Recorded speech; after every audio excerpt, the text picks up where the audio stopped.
Hey guys, what is going on? We are back with another Trade Breakers episode. If you don't know what Trade Breakers is, for all my new subscribers, it is something I started around the trade deadline of this year. I covered all the trades, gave my educated opinion on it, and I put them on their new teams on the actual game in NHL 13.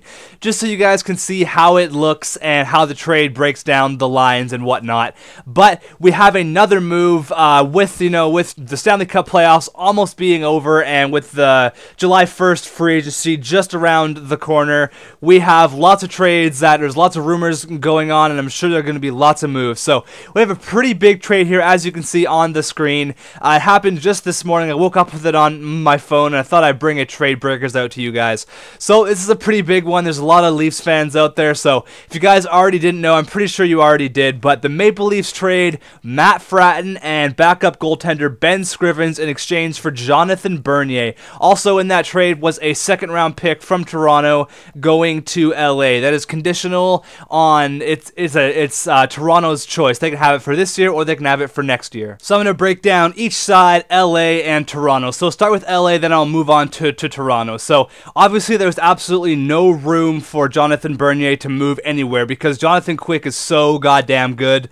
There is no way that Jonathan Bernier could overtake that number one role that Jonathan Quick has. He's probably going to have it for the next 15 years. So LA kind of had to move Bernier. I think everybody knew it was coming. There's been trade talks for Bernier for years and years and years. But so that makes Scrivens their new backup and goaltender. Scrivens actually played pretty good this year for the Maple Leafs when Reimer went down with his concussion.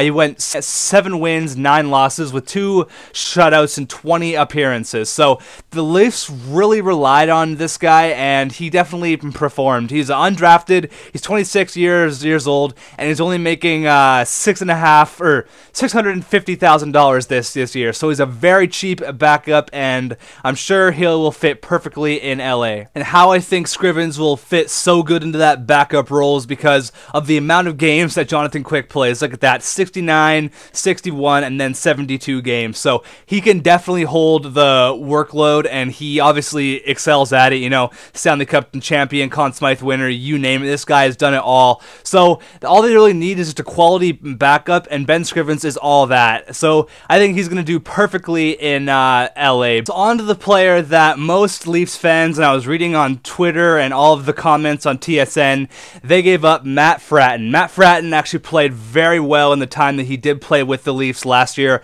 Fratton had 13 points in 25 games, so he played just about half of the year because it was a lockout year.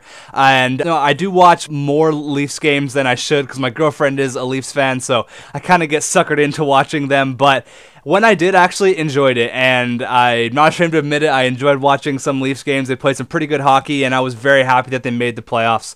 I was rooting for them, but you guys know how it ended up there, so I'm not going to go there. But Fratton did play pretty good, 7 goals, 6 assists. I remember there was like a 2-week span where he played like 10 games. He just ripped it up. He was just scoring goals left and right, and they put him on a line with Kessel, and that really elevated Kessel's game. So this gives really good depth to LA. I mean, already they have tons of depth, and they're probably one of the best defensively depth teams in the league with Clifford, Stoll, Fraser, King. It goes on and on and on. Fratton definitely adds that third line scoring touch that they do need because, Stoll isn't really that much of an offensive guy, nor is Clifford, so I think that Fratton really brings that in. He's going to fit perfectly on their third line, or they can put him on the second line power play.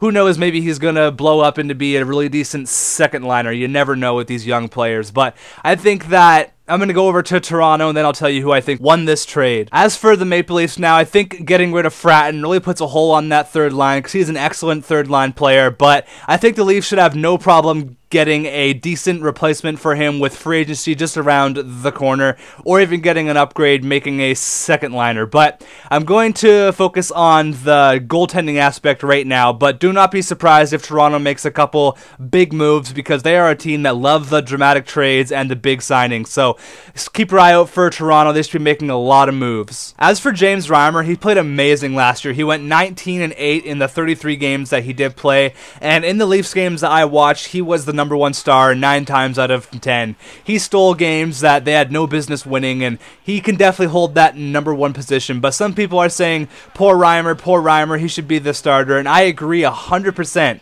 But having Bernier there will obviously make Reimer want to play better, because who wants to be the backup? Reimer's going to want to play better, he's going to want to be the starter, but both goalies are definitely capable of handling that starter position, so it's just a matter of who wants it more. Who knows, maybe Reimer will pick his game up and be amazing, and then Bernier sits on the bench. But it could also be another way. Bernier could steal the show, and then you got Reimer sitting on the bench, because only one goalie can play, and obviously they're going to go with the hot hand. Whoever is playing good at the time, they're going to start him. So it's going to be a really good competition between Reimer and Bernier. But if the NHL season started tomorrow, I would start James Reimer, no question. He was your MVP last year, and he was the only reason that you guys made the playoffs. The one problem with this trade, though, is that Bernier is going to be a restricted free agent once this year is up. So what that means is teams can come at Bernier with offer sheets, and that's scary for the Leafs, because there is teams out there like Philadelphia who loves to throw out offer sheets. They threw out one for Kessler a couple of years ago, or actually quite a while ago, like 5 years ago, and just recently they threw out that one for Weber with that like ridiculous $100 million one for Shea Weber. So they know to do that, and with the whole Brizgalov thing, that is scary, because they are looking for another goalie, and Bernier is young enough, he's got potential, and that is scary for the Leafs. So if I was the Leafs, I would get this guy signed ASAP, like tomorrow or the next day. Do not wait. It was already been confirmed that the agent for Bernier was already talking to Dave Nonis, and they plan on talking about contracts this week. So you guys are probably wondering, who do I think won this trade? I'm going to say it's completely even right now. It's too early to tell.